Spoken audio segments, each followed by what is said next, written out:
there, and then a third and a fourth position here and here.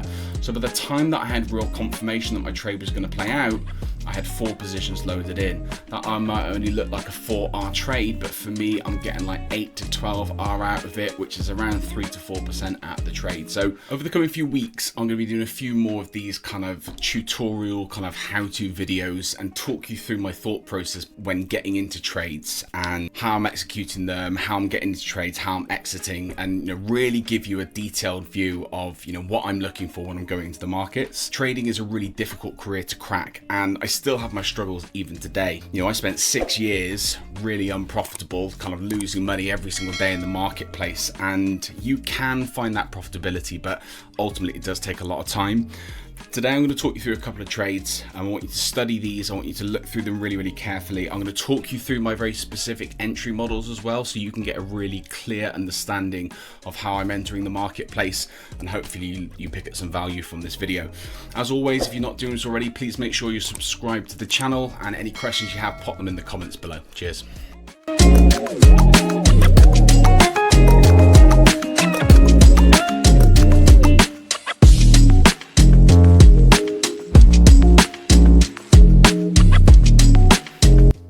We're looking at GBP JPY. This is the end of last week, so Tuesday the 10th of September and Thursday the 12th of September. We had a couple of really lovely trades here that we took. This one I'm just going to show you from the day before. So the day before, you can see that the markets are really heavily bearish, and what I'm personally doing is, I'm kind of watching and monitoring order flow and seeing, kind of what direction that we're moving in. I can see that we're quite heavily bearish, and although this move here didn't make a new low, my expectation is that this was just a liquidity buildup, and I'll show you why that was my expectation. This little move here, okay? People always look at these moves and they think, well, this is really good order flow. In fact, this order flow, when it's like this, it doesn't actually have that much money in it, okay? And I'll show you why. If I just move this up here, okay? At no stage are any of these lows being liquidated. And for us to have really strong order flow, what I would call liquidity order flow, we need to have liquidity being taken, okay? So whereas this structure is, higher high, lower high, higher high, higher low, higher high, higher low, etc. Liquidity order flow, where we know there's big money in the marketplace, does this. Okay, and what it's doing is it's constantly trapping buyers into the marketplace and then liquidizing them. Okay, now in order to liquidize those lows and inject liquidity into the marketplace for people to then ultimately make money and the big players to make their big cash, they have to inject a lot of cash in order to make these moves. So when you see trend lines being formed underneath underneath order flow like this, that for us is a really good sign, and a lot of people look at that and they think that that's going to hold because that's really positive order flow. It's actually the opposite. That is really negative order flow, and that is an area where I'm going to see pretty quickly is going to be swept. This type of order flow like this is actually really difficult, and the likelihood here is that this is building up orders to ultimately go higher. The likelihood with this one is that it's building up liquidity to go lower. So keep an eye on that. Okay, that's your kind of trend line, classic trend line liquidity, and that's often blown. Whereas this liquidity here, this often holds. So factor that into your trading playbook. So we came into Tuesday. We had a really nice bullish push. We hadn't had any liquidity taken on the marketplace anywhere. I'll just grab our replay tool, and I'll play out the day as I saw it. So we had, this trend line being built up. I drew on that trend line, and I was starting to see that we had, really negative order flow that we want to be seen as a liquidity trap. And then we had this big push up. Now, often the market will trick people into getting into positions, okay? I marked on this area of demand, so this is an order block demand area, whatever you want to look at it. So this is an area where I could potentially see reversals, and unlike lots of traders out there, I'm not just setting this one would have worked out, but I'm not just setting an area and then trading from it. The reason why my strategy works so much better than other people's strategy is that I need to see a really clear reaction from this level before I even consider taking a trade, because so many times you might see price come up to here, give you a little false move and then blow through it. So I'm waiting for the move to start happening before I ultimately get into the trade.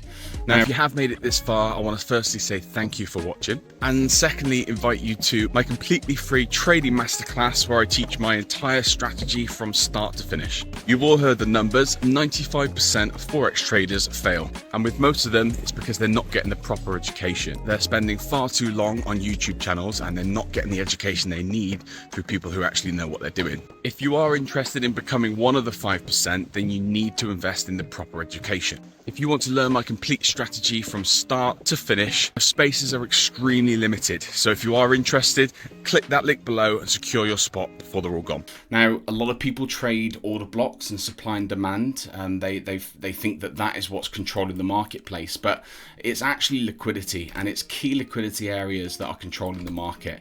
You can see price starts to create a reaction which would lure a lot of sellers into the marketplace.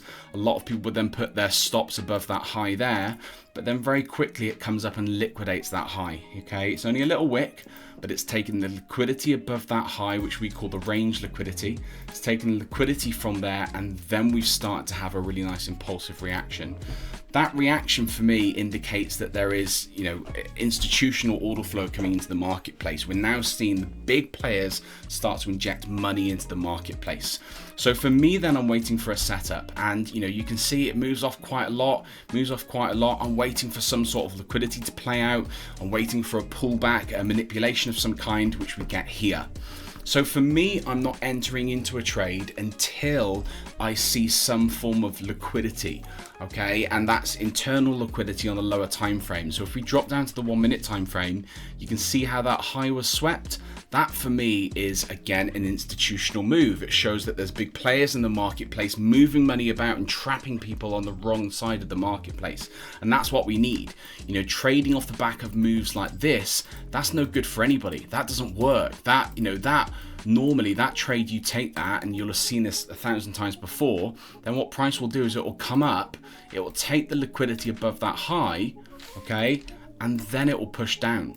So the smart play ultimately, and what you should be looking for, is actually waiting for price to make those manipulations and then get in afterwards. The third step for me, I'm looking then for price to start moving the opposite direction, give me some form of engulfing pattern. That's what I quite like, which we get here, and then I can get in with a pretty safe entry.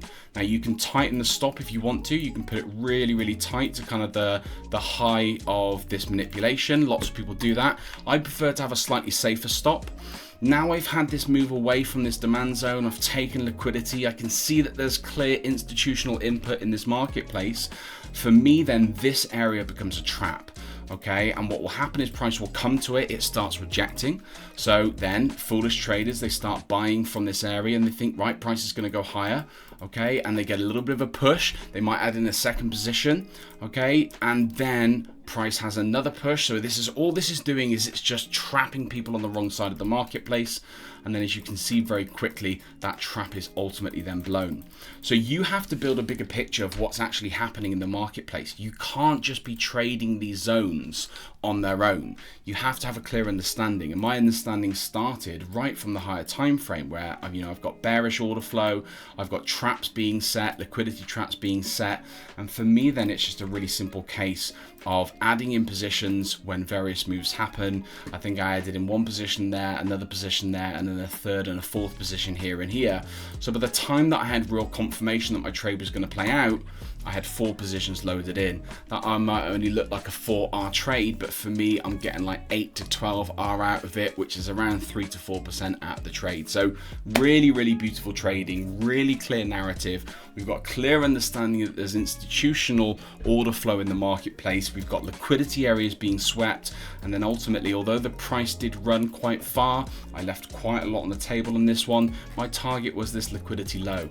And I'm happy to miss out on further price action, because that's what fits my plan. So many times you take a trade and you want it to hold all the way down here, and then it reverses on you, you end up with a break even.